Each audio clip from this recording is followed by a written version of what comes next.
So let's go other Week 13, a.k.a. rivalry week predictions here. Let's start on Thanksgiving night. Ole Miss at Mississippi State. There's a lot of weird point spreads out there, aren't there? For instance, you guys were shocked that Mississippi State is favored over Ole Miss. Ole Miss is number 9 in the country. What are we doing right here? Well, Mike Leach and company are favored by 1. So the spread, I know, surprised a lot of you. I've probably been hit up about this point spread more than any other point spread this week. I think there's going to be a lot of talk about whether Mississippi State can handle that Ole Miss passing game. And there should be. It's a tough passing game to hold down under certain numbers. But I don't think there's going to be enough talk about what Ole Miss defensively can do to limit Will Rogers. That dude's playing very, very high-level football right now. And so I looked at our model, and I said, model, how wrong is this point spread? And you know what the model said? The spread's wrong. But it didn't say in favor of Ole Miss. Our model likes Mississippi State to win by 3.5. And so it thinks the line should be even more on the side of the Mississippi State Bulldogs. I can't believe I'm doing it. I'm going to take Mississippi State to win. I'll take Mississippi State to cover. I hate doing it because there are people out there, and I think they've got half-decent reason to feel this way, who really believe I hate Ole Miss. Because we've had them ranked high in the JP poll, but I've picked them to lose so many games. Because every time that we have had a game we've picked on Ole Miss, there's been some kind of situational dynamic in play that for whatever reason has made me go against them. I didn't even realize how many times I'd picked against them until someone pointed it out the other day. And now I'm doing it again. It won't even matter if they do lose. People will still think I hate them. I don't hate them. I've had them ranked higher than everyone all year. But I do think Mississippi State's got an edge here. So I'm going to take the Bulldogs to win and cover the 1 point. Let's go Saturday. Bedlam, Oklahoma at Oklahoma State. The Cowboys are currently 4-point favorites in this thing. It is a night game. There is, if you're watching on YouTube, I want you to look at what I'm doing with my hands. You see how much room that is? That's about how much room there is between the sidelines and the fans in Stillwater. It's very tight, very, very tight, very compact there at T. Boone Pickens Stadium. Oklahoma State's favored here. They should be favored here. I do not feel good about Oklahoma's chances. I just got to square with you. I was talking about Auburn and not knowing where their points are going to come from. I'm not totally sure where Oklahoma's points are going to come from. Last week they beat Iowa State, and that's a really good win. Here's the problem as it relates to this week. They did not top 100 yards passing last week. And Oklahoma State has one of the 5 best run defenses in college football. So you're not going to win running the ball on them. You have got to mix it up. You've got to be more balanced. You've got to be able to have success throwing the ball.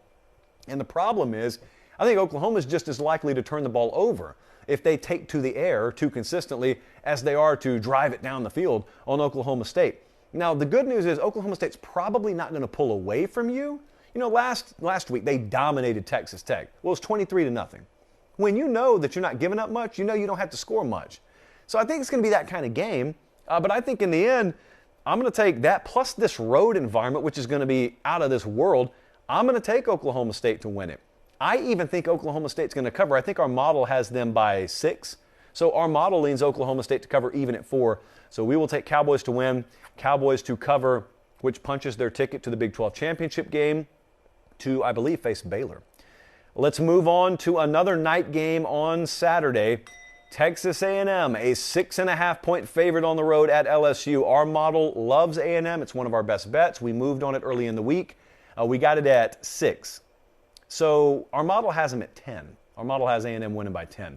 They do have the ability, I think, to control the line of scrimmage against LSU when it comes to their defense against this LSU offense. What I don't think they necessarily have the ability to just do for 4 quarters is have their offensive line control things too, to where they can just run the ball and they don't really even have to take all that many chances with Calzada. Now, I think they will. I think Zach Calzada's got to do enough through the air here, or else this is going to be a game where you watch it and you feel like you've really controlled it, but yet it's one possession because you haven't done enough, you haven't had enough explosivity in the passing game, and you can't have that. If you'll demoralize them early, number one, they'll lay down for you, and number two, that crowd will empty out. I don't know that they'll have more than 75 or 80,000 there to begin with Saturday night.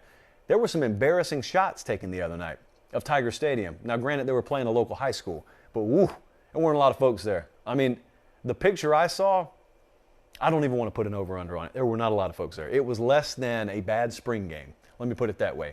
So I don't know how much fight LSU is going to have in them, but There is an external factor in play in this game that I normally wouldn't give the time of day. But I think it mattered when LSU played Bama, and I think it'll matter here. After LSU almost beat Alabama, Ed Orgeron revealed something. And he revealed that after they played Ole Miss, Lane Kiffin called him up and basically told him everything it took to beat him. And one of the things was, he said, Coach, you know you're running the same thing defensively every play, right? He said, I know. So they changed everything during the bye week and almost beat Bama. And so the reason I bring that up is because Ole Miss had a ton of success against Texas A&M. They beat them. They should have beaten them way more soundly than they did. And so I wonder if there's been a conversation between Lane Kiffin and old Ed Orgeron. Last regular season game down there at LSU, I just wonder that. Will it matter? Will it not matter even if they did? I think it mattered against Bama, so we'll see. But I am taking A&M to win and cover because I cannot prove what I just said is going to matter at all. What about Clemson and South Carolina? There is some renewed optimism in Columbia. This line is only 11.5. 11.5 though. A lot better than what you thought it would be at the beginning of the year. This is a 7:30 Eastern time game. You know where they're playing it? SEC Network. I know the Clemson folks have to love that. This game has the feel of what I call close or coffin. It's either one possession or someone's getting skull drugged. That someone probably would be South Carolina. I think it's one possession or a blowout. Don't really think there's a whole lot of in between here. What is the path to the upset for Carolina? I think a few things. It would greatly help me if you could score one non-offensive touchdown, the old not, as they call it. Number two, you have to limit yards after catch. Clemson's receivers played a pretty good game last week. They may make some plays on you, but you got to limit yards after catch.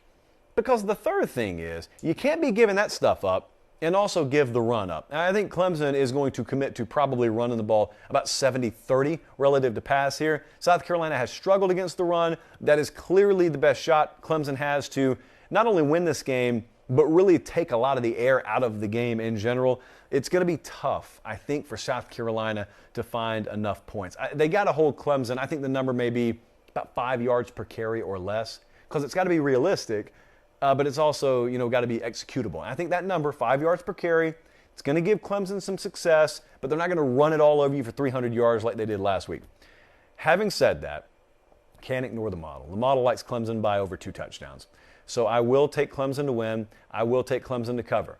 But if the not unfathomable, if the unlikely were to happen, if the upset were to be pulled, all of a sudden, we take that SEC Coach of the Year argument and we just throw it out the window and we may have a new leader in the clubhouse. It may be Shane Beamer. So crazier things have happened. So let's keep an eye on that one. I am taking Clemson to win and cover, though. Last game here. Penn State is at Michigan State. Michigan State is a 1-point favorite. Are they right now? No, Jesse, when did Penn State get favored? Well, you know what? We got them early in the week as a best bet, and we got Penn State plus 1.5. So good for us. We were on the wrong side of some line movement this week. We don't think it's going to matter. But this is a Saturday 3:30 game on ABC. Sneaky important game for both sides. Think about what's on the line here now.